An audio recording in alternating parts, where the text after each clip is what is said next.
Are there differences of opinions about Arctic policies between Greenland and Denmark? Well, I mean, that remains to be seen.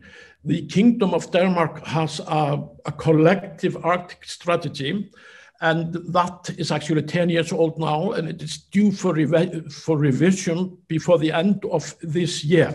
But during this decade that this has been in force, of course, you have seen all those drastic changes that I've been describing in my introductory remarks. So it may well be that there could be a different view from Denmark and Greenland. That remains to be seen.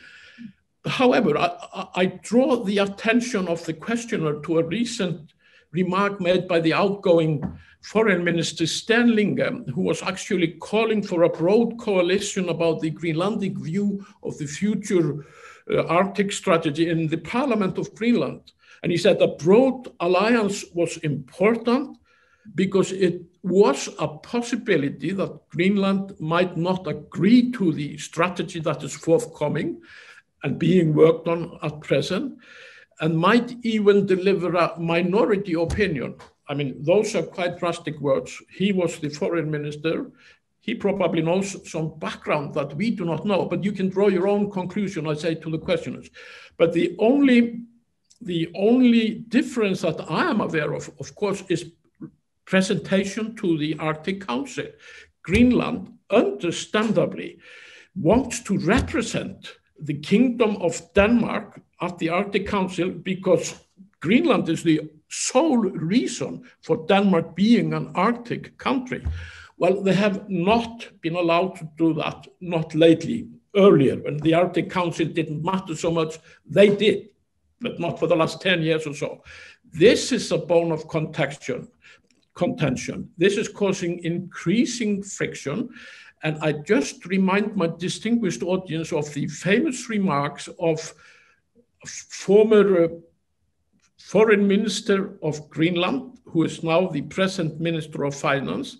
But in an interview in Denmark, he understandably and quite logically said that it was an anachronism that Greenland was represented in the Arctic Council by Denmark.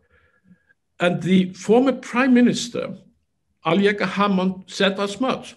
I have to say, I do agree with that. Can you speak a bit, Össur, to Danish engagement in the creation of the report itself and into this process? Well, this was a report on the cooperation of Denmark and Greenland, and it really only concerns these two countries. And Greenland, as is amply referred in the report, of course, has all the rights to do agreements of this type. For example, I was very happy that the Foreign Minister of Greenland and Iceland, they adopted one of the main procedural proposals of the report, that is to say, to make a bilateral general framework agreement. This will be an international agreement, but according to the Danish constitution, the Greenlanders do have absolute right to do this. And just for your information, it is also argued in the report, I'm sure quite controversially, that Greenland really has, during the last 10 years or so, assumed a greater role in expressing their foreign affairs interest. So to the point that they are, in our view, a de facto sovereign country.